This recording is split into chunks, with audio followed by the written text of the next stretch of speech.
Good morning and welcome to our English lesson today. And before we embark on our English lesson today, I'd just like to pass across some few things.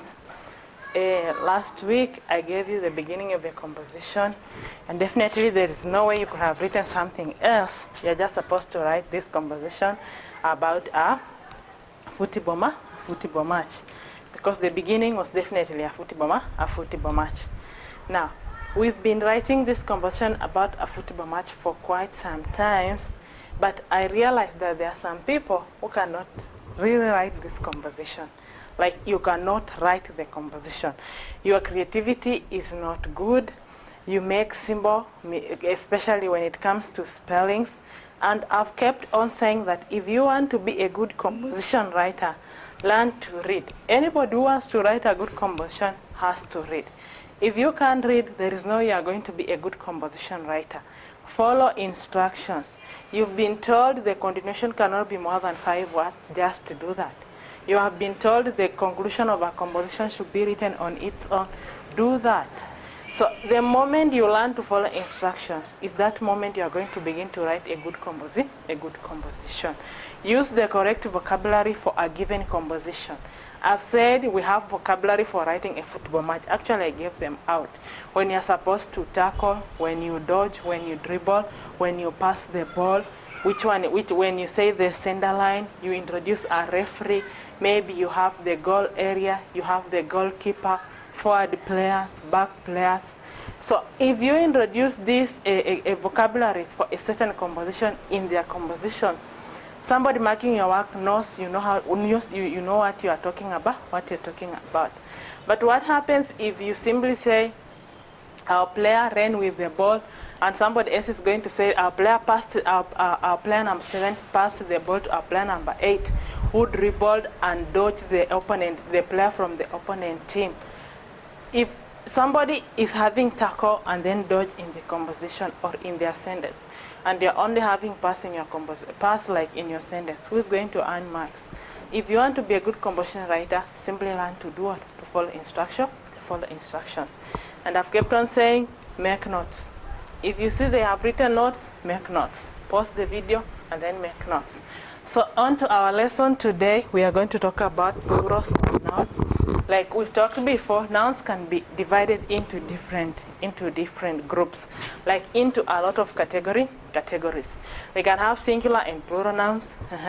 We can have collective and common nouns. You can have simple, you can have regular and irregular nouns. It depends with what category you are dealing with.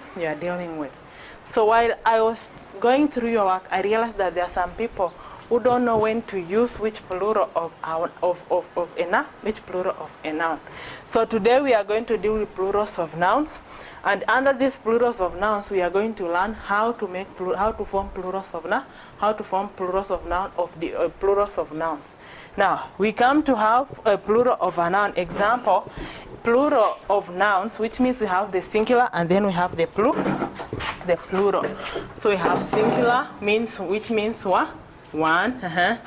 Singular means one, and then plural means plural means many. So we have different nouns, and they form their plurals in different ways. For example, I can have boy, which is one, which is my singular, and in my plural I'm going to say boys. So in my second sentence I can have chief, and then I'm forming my plural as chiefs. I can have bus, and I'm having my plural as buses. You are having a knife, and then my plural is going to be knives. I can have lady, and then my plural is going to be ladies. Then you can have, let's say, a monkey, and then my plural is going to be what? It's going to be monkeys. Now, you look at these words, the nouns that I've given. A boy is a common noun, chief is a common noun, bus is a common noun, knife is a common noun. Now, singular and plural. I've come up with boy, I've simply added an A and S. I have chief, and I'm having chiefs. I simply added an A and S. I have bus, and then I have buses. On my S, I added an EA and ES. And then you have knife. You ask yourself, you have knife. And here you also have an A and F. I have chief, and then I have knife. I also have an F. But while I was forming my plural, I say knives with a V. I changed my F to a V. And then here when I said chief, I simply had chiefs. I didn't change my F to V to V. We are going to learn why we change an A, we don't change F, the first F in chief to V, but why we change F in knife to what? To a V, to a V. You have lady, and then the plural is ladies. You omitted the Y, and then you added an IEA and IES. You have monkey, and then the way you're forming the monkey in plural is you're simply adding an A and S. Just remember, lady is ending with a Y, and monkey is also ending with a Y. Why?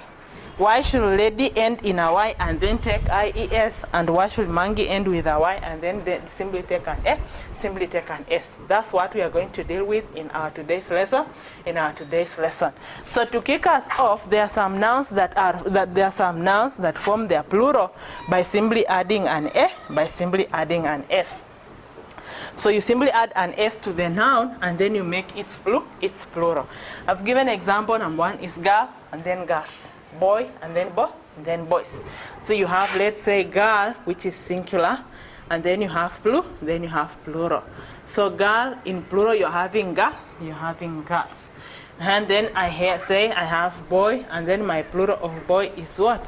My plural of boy is boys. Then I have cup, and then my plural of cup is cups. Let's say I have plate, and then my plural of plate is simply what? Plates. You simply add an S to the what? To the noun that you have been given to come up with its plural. You can have a rod, and then the plural of rod is what? The plural of rod is rods. You can have a teacher, and then the plural of teacher is simply teachers. So you are simply adding an S to the noun that you have been given. So some nouns form their plural by simply adding an A, by simply adding an S to the noun that you've been given. Singular, and then you have plural. You have girl, girls, boy, boys, church, cup, cup, plate, cup, cups, plate, plates, rod, rods, teacher, teachers. But you come to number 2. Nouns ending with an S, an SH. You're having an S, an SH, a CH, or an X. Add ES to form its plural. Example, let's have a bus in singular, and then let's have the plural. So you have a bus. Let's have you have a bush. Let's have you have a church. And then let's have you have a box. So you have bus, and then plural is what? Buses. My noun is ending in an S. So if I want to form its plural, I'm adding an EA and ES. And then I have bush, and then my plural is what? Going to be bushes. On my noun, I simply add an EA and ES. You have church, and then my plural is going to be what? Churches. You simply add ES to the church. You have box. You have a box, and then it is going to be what? You have box, and then it is going to be what? Boxes in your plural. So nouns ending with an S, an SH, a CH, or an X, add an ES to form their plural. You have number 1, I've given examples: boy, bus, buses, bush, bushes, church, churches, box, boxes. So if you find a noun, and this one maybe it's not even when it comes to written to spoken, or when it is said in the exams. These mistakes, pupils commit these mistakes when they are writing their composition. So somebody is told maybe they wants to write the plural of the word box, and then they just simply say box.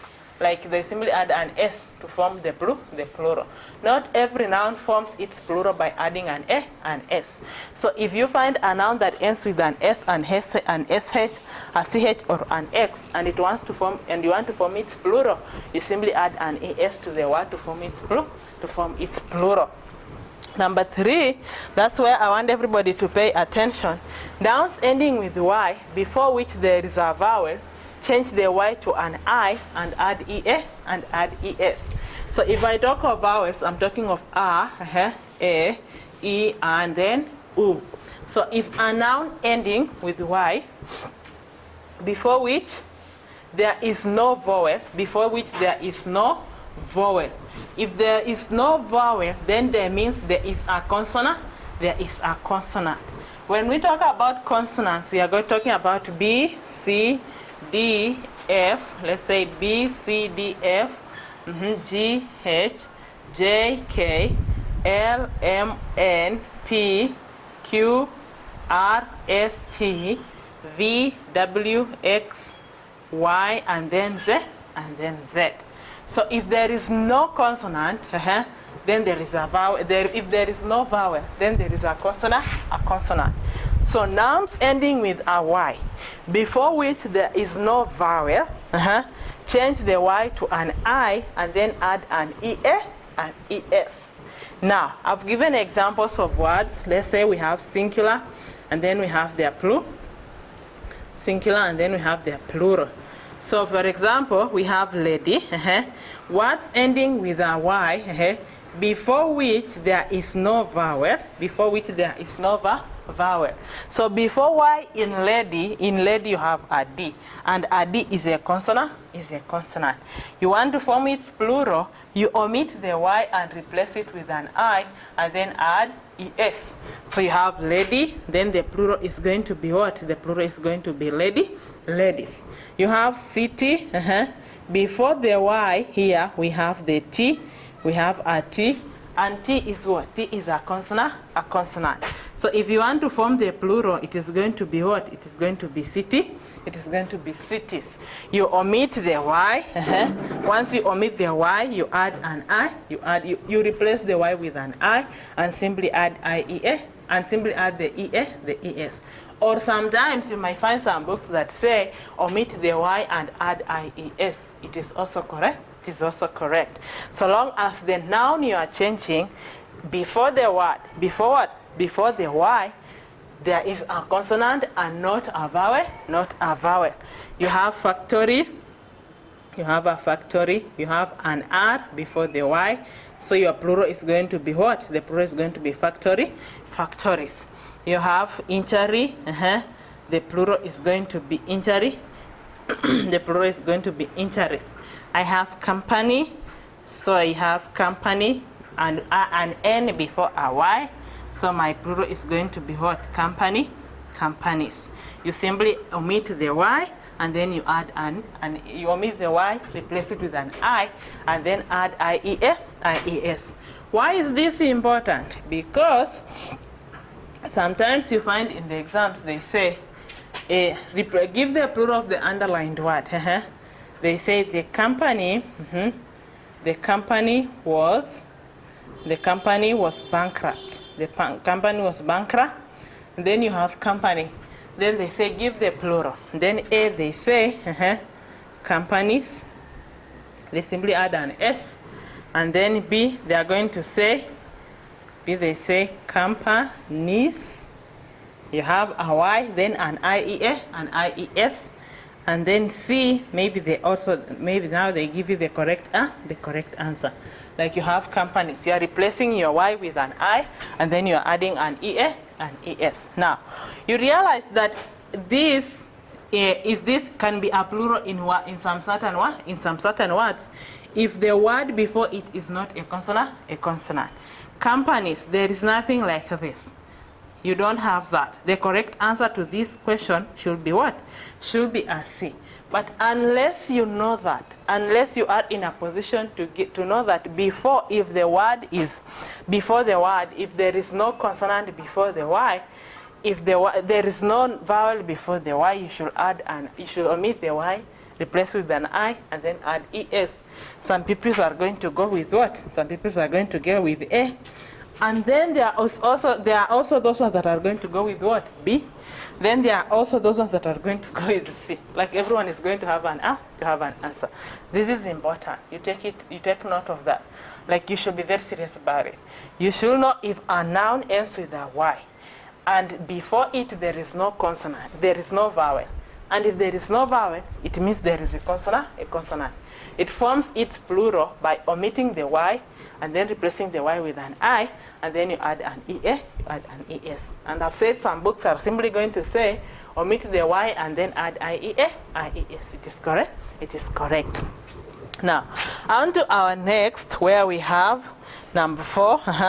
So we've talked of nouns ending with Y. There are also those nouns ending with Y, and before the Y, it is a what? A vowel, right? Now, nouns ending with Y, before which there is a vowel, simply add an A, simply add an S. They are going to form their plural by simply adding an A, by simply adding an S. Now, you have, for example, you have singular, and then you have plural. So you have that, and then you have example, you have key, and then if you have key, you have a boy, you have monkey, which is very common in exams. They said monkey a lot. They have holiday, and I've seen a book with a kidney. You have a kidney. You have chimney. This one is in what? This one is in Mirror English. I saw this one, a question like this, where they want the plural of chimney in Mirror English.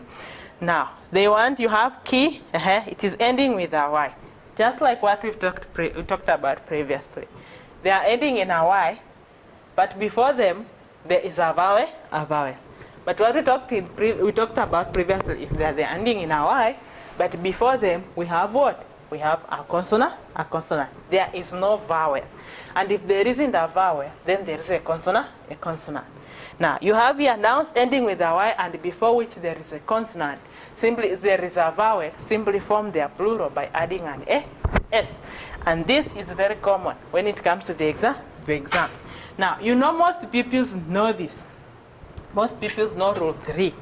Like nouns ending with Y, before which there is no vowel changes with a Y to an IES. Most pupils know rule 3. But most pupils do not know rule 4. Nouns ending with a Y, before which there is a vowel, simply add an S. Simply add an A and S. Like I've seen this question in Targeter class 5, where they're asking for the plural of monkey. Then they simply say, write the plural of the following words. And then they said, monkey.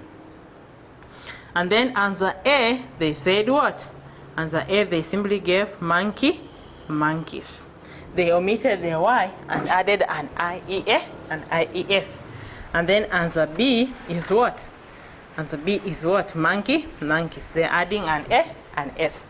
And when marking this, I realized that most people were omitting the Y and then adding IEA, IES. Why? Because most of you know rule 3, but you don't know rule 4 of forming plurals of nouns. Nouns ending with Y, before which there is a vowel, simply add an S. Simply add an A and S. And I said, like previously I said, all of you know vowels, right? A, E, O, U. And I said before which this what? Before is behind the Y. Before is behind the what? The Y. For example, we have holiday. Behind the Y, we have an A. Behind the Y, we have what? An A. So we have behind the Y here, we have an A. And so our plural is simply going to be what? For example, we have key. Before the Y, we have an E, which is a vowel. So the plural is going to be what? Keys. You have boy. Before the Y, we have an O. It is going to be what? Boys. You have monkey. Before the Y, you have an E, which is a vowel.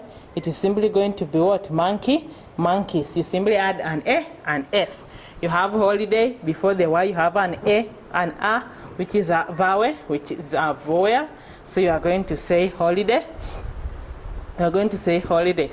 You have kidney. Before a Y, you have the E. So the plural is going to be what? Kidneys. You have chimney. And before the Y, you have an E. Then it's going to be what? Chimneys. You simply add an a Y, and then you simply add an A, you simply add an S. So I'm going to give out exercise. You make notes, kindly make notes. I'll give out exercise. Make sure you attempt the questions and send me your answer. Me your answers. You do have a good day.